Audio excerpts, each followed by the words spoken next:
வணக்கம் தலைவா, அனைவருக்கும் இனிய வணக்கம். இன்றைக்கி நம்ம இந்த ஒரு வீடியோவில் எதை பற்றி பார்க்க போகிறோம் அப்படின்னு பார்த்தீங்கன்னா, தமிழகத்தில் மகளிர் உரிமை தொகை. ஸோ குறிப்பிட்ட தேதியில் அரசு குறிப்பிட்ட மாதிரி 1000 ரூபாய் வழங்கப்பட்டு விட்டது. 2500 மற்றும் இந்த 3000 ரூபாயை எப்பொழுது வழங்க இருக்காங்க, இது குறித்த சில பல முக்கியமான தகவல்களை இந்த ஒரு வீடியோவின் ஆதாரத்தின் வாயிலாக நம்ம பார்க்கலாம். ஸோ நீங்கள் நம்முடைய சேனலை முதல் முறையாக பார்க்குறீங்க அப்படின்னா மறக்காமல் ஒரு சப்ஸ்கிரைப் பெல்லை கிளிக் பண்ணி வச்சுக்கோங்க. தமிழகத்தில் மகளிர் உரிமை தொகை திட்டத்தில் நடைபெறவுள்ள முக்கிய மாற்றங்கள் மற்றும் உயர்வுகள் குறித்து வீடியோ விளக்குகிறது. தற்பொழுது வழங்கப்பட்டு வரும் 1000 உதவித்தொகையை மத்திய அரசு தனது தேர்தல் வாக்குறுதியின்படி 2500 உயர்த்தி நடவடிக்கை எடுக்க வருவதாக இதில் கூறப்படுகிறது. குறிப்பாக 60 வயதுக்கு மேற்பட்ட பெண்களுக்கு 2500 மற்றும் அதற்கு மேற்பட்ட பெண்களுக்கு 3500 வழங்கப்பட்டுள்ளதாக நடைமுறை விவரிக்கிறது. தகுதியான பயனாளிகளை கண்டறிய அரசு மறுசீரமைப்பு பணிகளை தொடங்கியுள்ளதாகவும் புதிய விண்ணப்பங்களுக்கு தேவையான ஆவணங்கள் மற்றும் தகுதிகளை குறித்து இதில் விரிவாக விளக்கப்பட்டிருக்கிறதுங்க. ஸோ உதவி எண்களை பற்றியும் இதில் குறிப்பிட்டிருக்காங்க. மகளிர் உரிமை தொகை புதிய விண்ணப்பம் 2500 உயர்வு பண்ணியிருக்காங்க. ஸோ யாரெல்லாம் தற்போதைய நிலை மற்றும் புதிய விண்ணப்பம் அப்படின்னா 1000 ரூபாய் தற்போதைய நிலை. 1,31,00,000 பயனாளிகள் இதில் பயன்பட்டு வராங்க. 1000 ரூபாய் இந்த ஜூன் மாதம் 15ஆம் தேதி அக்கௌண்ட்டுக்கு போயாச்சுங்க. நான் மாநிலம் தழுவிய களப்பணி மற்றும் தரவுகள் எல்லாமே டேட்டாபேஸ் எடுத்துகிட்டு இருக்காங்க. எதிர்காலத்தில் பார்த்திங்கன்னா 2500 உயர்த்த போகிறாங்க. புதிய விண்ணப்பதாரர்களுக்கும் ஏற்பாடுகள் நடைபெற்றிருக்குங்க. ஸோ திட்ட ஒதுக்கீடு மற்றும் முக்கியமானது என்ன அப்படின்னு பார்த்தீங்கன்னா, மாதம் 1000 ரூபாய் கலைஞர் உரிமை தொகை. வயது வரம்பு கிடையாது, எல்லாத்துக்குமே 1000. 1.31 கோடி பெண்கள் பயன்பெறாங்க. புதிய திட்டம் அப்படின்னு நம்ம பார்க்குறப்ப மாதம் 2500. 60 வயதுக்கு உட்பட்டவங்களுக்கு, 60 வயதுக்கு மேலே போச்சுன்னா 3000. புதிய விண்ணப்பங்கள் ஏற்பட்டு தகுதியானவர்களுக்கு பட்டியல் தயாரிச்சிட்ருக்காங்க. ஸோ 1.31 கோடிகள் பயனாளிகள் எல்லாமே ஃபில்டர் பண்ணியிருக்காங்க.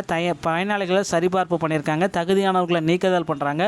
புதிய விண்ணப்பங்களை ஏற்கிறாங்க. புதிதாக ஸ்மார்ட் கார்டு மற்றும் பெற்றவர்களுக்கு பார்த்திங்கன்னா விடுபட்ட மற்றும் தகுதியான குடும்பங்களுக்கும் இந்த டைம் வாய்ப்பளிக்க போகிறதா சொல்லியிருக்காங்க.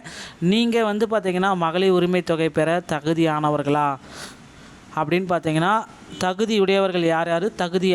நிராகரிக்கப்பட காரணங்கள்: குடும்ப தலைவியாக இருக்க வேண்டும், வருமான வரி செலுத்துவராக இருக்கக்கூடாது.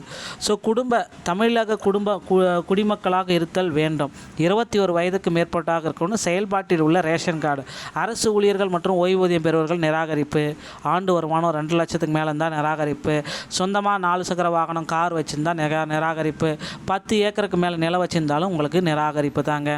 ஸோ புதிய விண்ணப்பம் தேவையான ஆவணங்கள் அப்படின்னா என்னென்ன? இந்த புதுசாக விண்ணப்பம் அப்படின்னா நீங்கள் தேவையான ஆவணங்கள் இதெல்லாம் எடுத்துக்கணும்.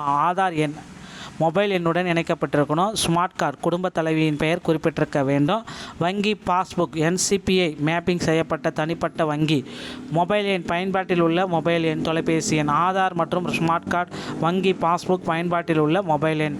உங்கள் ஆதார் மற்றும் ஸ்மார்ட் கார்டு வங்கி கணக்கு ஆகிய மூன்றும் ஒரே எண்ணுடன் இணைக்கப்பட்டிருந்தல் அவசியம்.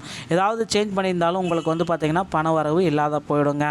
ஆதார் எண்ணுடன் மொபைல் எண் இணைக்கப்பட்டிருக்கணும். ஒரே மொபைலில். ரேஷன் கார்டும் அதே மொபைலில் இருக்கணும். வங்கியில் பேங்க் அக்கௌண்ட்டும் அந்த நம்பரில் கொடுத்துருக்கணும். ஸோ இது மூணுமே கரெக்டாக இருந்தால் தான் டிபிடி மூலமாக உங்களுக்கு வரும். சரியான வங்கி கணக்கின் முக்கியத்துவம் வந்தால் மட்டும்தான் அந்த 2500 கிடைக்கும். ஸோ மினிமம் பேலன்ஸ் இல்லாத வங்கியில் நீங்கள் யூஸ் பண்ணாதீங்க தயவுசெய்து. மினிமம் பேலன்ஸ் இருந்தாலும் உங்களுக்கு பார்த்திங்கன்னா ஒர்க் ஆகணும். ஓகேங்களா? உங்கள் கையில் 1000 ரூபா பிடிச்சிட்டு 1500 கிடைக்க போகிறது போயிடும். ஓகேங்களா? ஸோ அந்த மாதிரி வங்கிகளை தவிர்த்துக்கோங்க அப்படின்னு சொல்கிறாங்க. உங்கள் பணத்தை பாதுகாப்பது எப்படி?